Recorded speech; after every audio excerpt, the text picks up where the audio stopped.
Okay right, let's start our session. So నిన్న మనం normal introduction చూసాం. సో ఈరోజు డైరెక్ట్లీ సబ్జెక్ట్ ఇంట్రడక్షన్ చూద్దాం. సో దీంట్లో ఫైనాన్షియల్ మేనేజ్మెంట్ నిన్న మనం వెయిటేజ్ మాట్లాడాం, 80 మార్క్స్ అండ్ 20 మార్క్స్. ఒకసారి ఇన్స్టిట్యూట్ మెటీరియల్ ఒకసారి చూస్తే ఇది మన కాన్సెప్ట్స్ బుక్ అమ్మా, ఇది మీకు ఆల్రెడీ ఇచ్చే ఉంటారు, నిన్న చూపించాం. యాక్చువల్లీ ఇన్స్టిట్యూట్ యొక్క సిలబస్ వెయిటేజ్ చూస్తే 80 marks for financial management, 20 marks for business data analytics. అందులో స్టార్టింగ్లో మీకు ఇచ్చింది ఫండమెంటల్స్ ఆఫ్ ఫైనాన్షియల్ మేనేజ్మెంట్, ఇట్లా 7 టాపిక్స్ ఇచ్చారు. బట్ బిఫోర్ దట్ మనం డైరెక్ట్గా సిలబస్ డిస్కస్ చేయకుండా స్టార్టింగ్ ఏం చేస్తామంటే ఫైనాన్షియల్ మేనేజ్మెంట్కి సంబంధించినటువంటి కొన్ని బేసిక్స్ మాట్లాడుకుంటాం. ఆ బేసిక్స్ ఎట్లా ఉంటాయంటే, ఫర్ ఎగ్జాంపుల్ మీరు క్యాపిటల్ బడ్జెటింగ్ అనే చాప్టర్ వచ్చిన, just a minute, capital budgeting అనే చాప్టర్ వచ్చిన ఆర్ఎల్స్ కాస్ట్ ఆఫ్ క్యాపిటల్ వచ్చిన, అంటే బేసికలీ కొన్ని నామన్ క్లేచర్ పదాలు వాడేస్తూ ఉంటాము ఫైనాన్షియల్ మేనేజ్మెంట్లో, ఈక్విటీ అని, డెట్ అని. సో అసలు ఆ పదాలు ఏంటి, ఈక్విటీని ఎందుకు ఈక్విటీ అంటారు, డెట్ని ఎందుకు డెట్ అంటారు, అండ్ దానిలో ఉన్న ప్రోస్ అండ్ కాన్స్ అంటే ప్లస్లు మైనస్లు ఏంటి, సోర్సెస్ ఆఫ్ ఫైనాన్సెస్ ఎట్లా రైస్ చేస్తే కంపెనీకి బెటర్గా ఉంటుంది. ఎందుకంటే తర్వాత మీకు డైరెక్ట్లీ చాప్టర్స్లో, ఇప్పుడు ఫర్ ఎగ్జాంపుల్ ఇదిగోండి మీకు ఇక్కడ టాపిక్ నెంబర్ 4 కనిపిస్తుంది కదమ్మా. I hope screen is visible for all of you. Topic number 4లో ఏమంటాడు, sources of finance and cost of capital. చాలా పెద్ద చాప్టర్ ఇది. ఇందులో మీకు సోర్సెస్ ఆఫ్ ఫైనాన్స్ గురించి బేసిక్స్ చెప్పడు, డైరెక్ట్లీ ఈక్విటీ డెట్ అనే పదాలు వాడేస్తూ అది మంచిది ఇది చెడ్డదని చెప్పేస్తూ ఉంటాడు.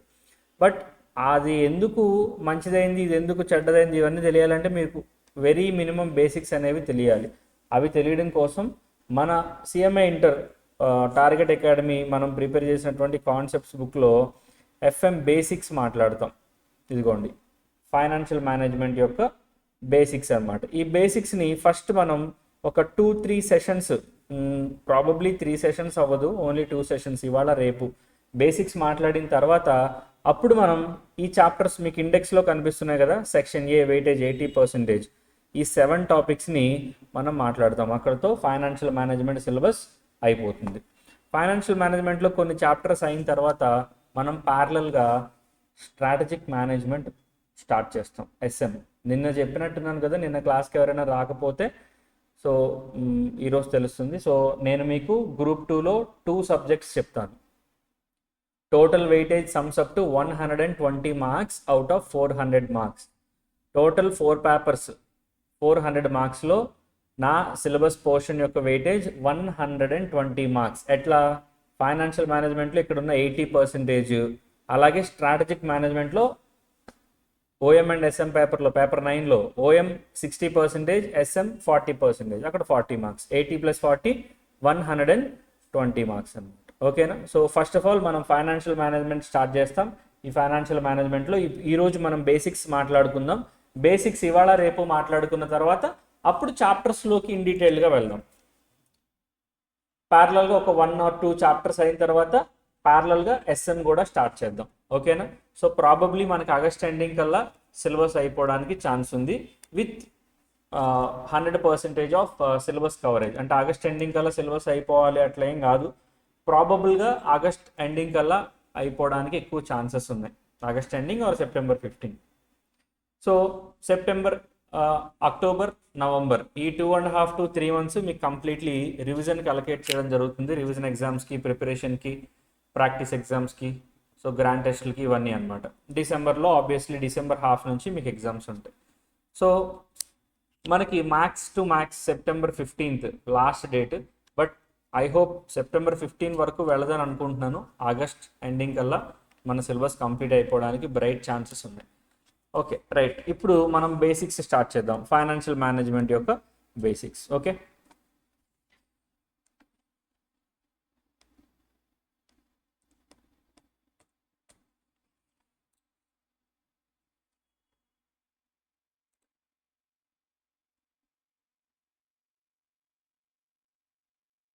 జస్ట్ ఏ మినిట్, ఇది కొంచెం హ్యాంగ్ అయినట్టుందమ్మా.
Stopped.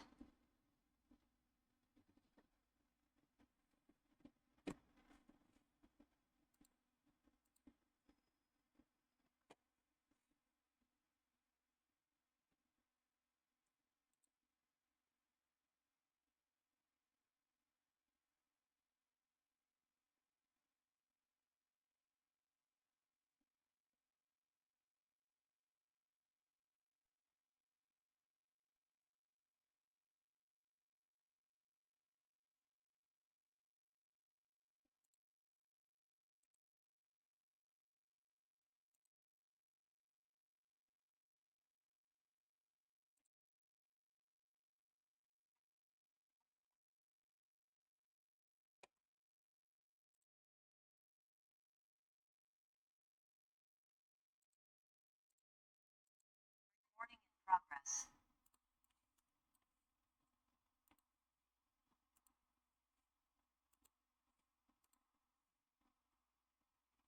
మనం జూమ్ మధ్యలో డిస్టర్బ్ అయింది. ఇప్పుడు ఆడియో వీడియో క్లారిటీ ఉందా? This is completely pathetic. ఒకసారి సిస్టమ్స్ అన్ని రీస్టార్ట్ చేయాలి, చెప్తాను. ఇప్పుడు ఆడియో వీడియో క్లారిటీ ఉందా?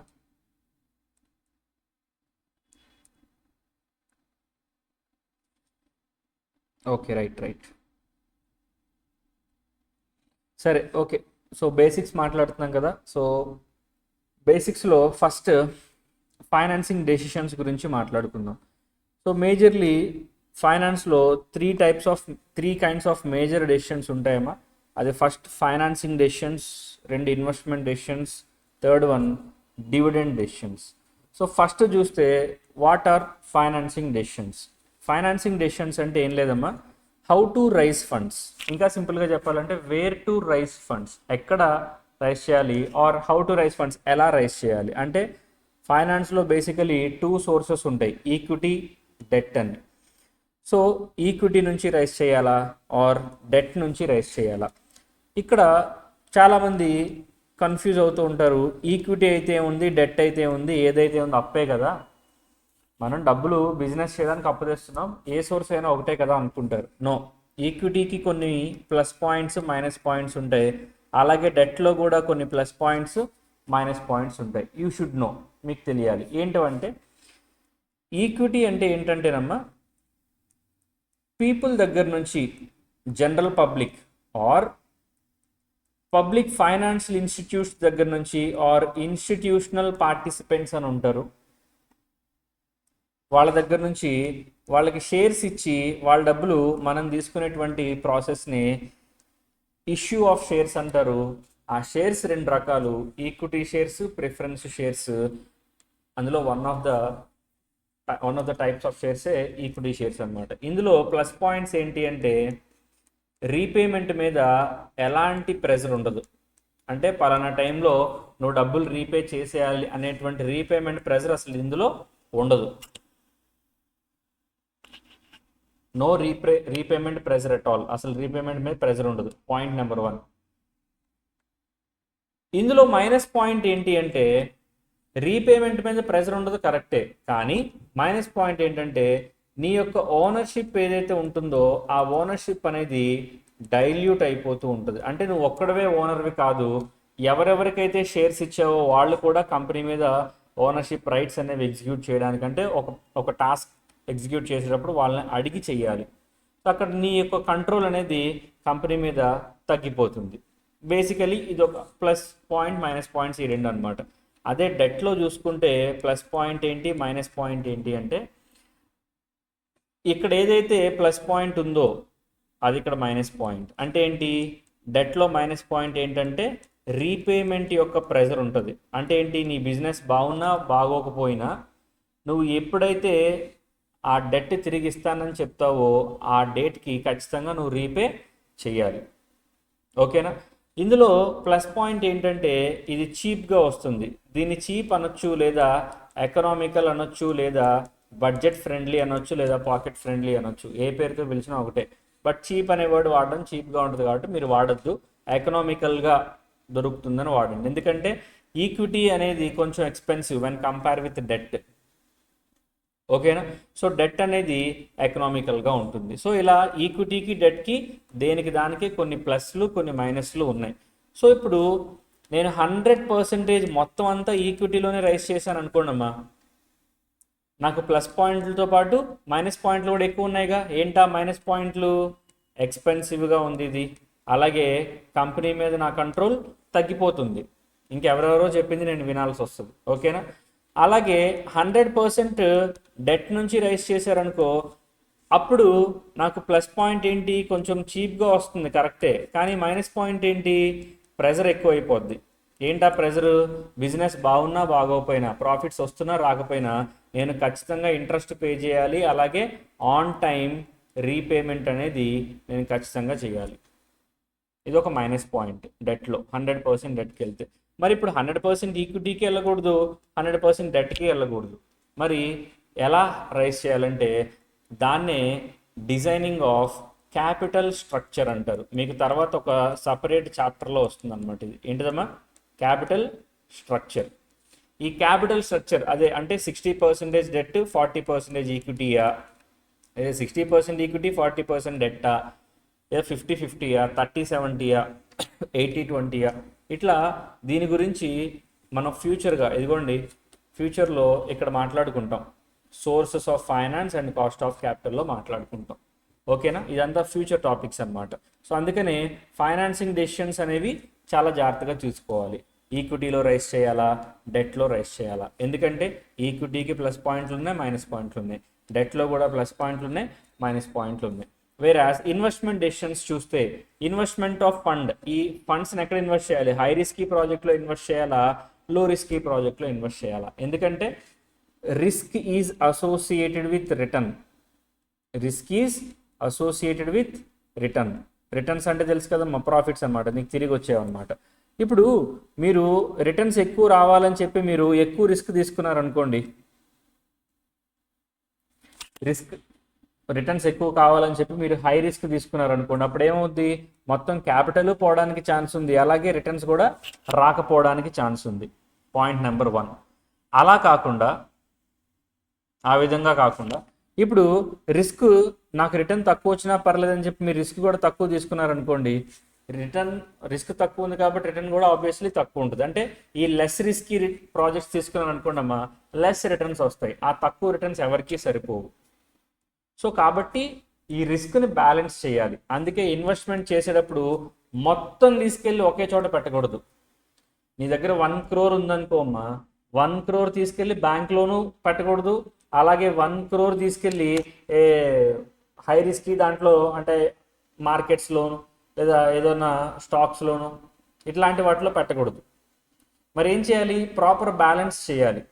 అంటే 30% ఒక చోట, 30% ఈక్విటీలో, 30% డెట్లో, 30% ఇంకో చోట గోల్డ్లో, 30% బ్యాంక్ డిపాజిట్లో, ఇట్లా ఎంతో కొంత తగ్గించుకుంటూ వెళ్ళాలి. మొత్తం తీసుకెళ్ళి ఒకే చోట పెట్టారనుకోండి, వస్తే డబుల్ అవుతుంది లేదా మొత్తం పోతుంది. అట్లా అందుకని ఇన్వెస్ట్మెంట్ డెసిషన్స్ ఎలా తీసుకోవాలి, ఇదే ఫైనాన్షియల్ మేనేజ్మెంట్లో మళ్ళీ మీకు నేర్పిస్తారు. హై రిస్కీ ప్రాజెక్ట్సా, లో రిస్క్ ప్రాజెక్ట్స్లో ఇన్వెస్ట్ చేయాలా, రిస్క్ని ఎలా మిటిగేట్ చేస్తూ తగ్గించుకుంటూ హై రిటర్న్స్ని మనం తీసుకోవాలి అనేది. తర్వాత మీకు ఇదే మీకు ఎఫ్ఎం సిలబస్లో క్యాపిటల్ బడ్జెటింగ్ అని చూసారా, ఆ బడ్జెటింగ్లో వస్తుంది. అంటే ప్రాజెక్ట్లో పలానా ప్రాజెక్ట్లో ఇన్వెస్ట్ చేయాలా అక్కర్లేదు, అందులో రిటర్న్స్ ఎలా ఉంటాయి, ఇందులో కొన్ని టెక్నిక్స్ ఉంటాయి. ఎన్పివి టెక్నిక్స్ అని, పిఐ ప్రాఫిటబిలిటీ ఇండెక్స్ టెక్నిక్స్ అని, ఇట్లా చాలా ఉంటాయి అన్నమాట. మూడోది డివిడెండ్ డెసిషన్స్. అంటే నీకు ప్రాఫిట్ వచ్చిందనుకోమా కంపెనీకి, ఆ వచ్చినటువంటి ప్రాఫిట్ని డివిడెండ్ రూపంలో ఎంత షేర్ చేసుకోవాలి షేర్ హోల్డర్స్తో, మొత్తం పంచేయాలా లేదా కొంచెమే పంచాలా, how much needs to be distributed and how much needs to be retained. ఇదిగోండి డివిడెండా రీటైనా, ఎంత ఇవ్వాలి అనేది కూడా ఒక డెసిషనే. So these are the 3 basic financial decisions which one should taken care of in order to run the company in a successful way. ఈ 3 డెసిషన్స్ని డబ్బుల విషయంలో చాలా జాగ్రత్తగా తీసుకోవాలి ఒక కంపెనీని ప్రాఫిటబుల్ వేలో రన్ చేయాలంటే. First of all financing decisions, ఎలా అప్పులు తేవాలి, మొత్తం ఈక్విటీలో తేవాలా, మొత్తం డెట్లో తేవాలా, బ్యాలెన్సింగ్ ఎలా చేయాలి. అలాగే ఇన్వెస్ట్మెంట్ డెసిషన్స్, ఎక్కడెక్కడ ఎంత ఇన్వెస్ట్ చేయాలి, హై రిస్కీ ప్రాజెక్ట్లో ఇన్వెస్ట్ చేయాలా, లో రిస్కీ ప్రాజెక్ట్లో ఇన్వెస్ట్ చేయాలా, మూడోది డివిడెండ్ డెసిషన్స్. ఎంత డివిడెండ్ ఇవ్వాలి, అసలు డివిడెండ్ ఇవ్వాలా అక్కర్లేదా, ఇస్తే ఎంత ఇవ్వాలి, ఇవ్వకపోతే ఆ రిటర్న్ చేసుకుందాన్ని ఎక్కడ ఇన్వెస్ట్ చేయాలి. These are the basic financial decisions అనమాట. ఈ మూడు డెసిషన్స్ని తీసుకోవాలి. సార్ మాకు పైన చెప్పలేదు, ఇక్కడ ఏంటంటే ఈ పైన కింద రెండు ఒకటి, ఇక్కడ కూడా చెప్తారు చూడండి. Financing decisions, deciding how much debt, how much equity, investment decisions. ఇక్కడ సేమ్ టాపిక్స్ ఉన్నాయన్నమాట, అందుకనే నేను పైనది చెప్పలేదు. ఓకేనా. సో యాక్చువల్లీ ఈరోజు కొంచెం జూమ్లో చిన్న ఇష్యూస్ ఏవో అవుతున్నాయమ్మా. ఐ థింక్ ఇది వర్క్ స్పేస్ ఏదో కొంచెం అప్డేట్ అయినట్టుంది. సో సిస్టమ్స్ని అప్డేట్ చేసి ఈ టైంని దానికి యూటిలైజ్ చేసుకొని రిమైనింగ్ అంటే కొంత టైం వాల్యూ ఆఫ్ మనీ గురించి ఒక ఇంపార్టెంట్ టాపిక్ నేను మాట్లాడాలి. అది నేను రేపటి క్లాస్లో మాట్లాడతాను. సో ఈరోజు క్లాస్ ఇక్కడితో వైండప్ చేసి నేను రేపటి క్లాస్ నుంచి మనం ఫుల్ ఫ్లెడ్జ్డ్గా స్టార్ట్ చేద్దాం. చిన్న ఇష్యూస్, యాక్చువల్లీ ఇది ఇలా వస్తాయి అనుకోలేదు. ఒక నిమిషం.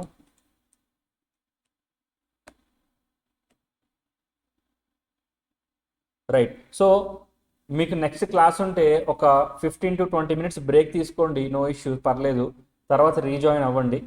క్లాస్ ఏమీ లేకపోతే ఇక్కడితో క్లోజ్ చేద్దాం. సో మీ క్లాస్ ఉందో లేదో నాకు తెలియదు. సో రిమైనింగ్ మనం రేపటి క్లాస్లో ఫుల్ ఫ్లెడ్జ్డ్గా మాట్లాడుకుందాం. ఓకే.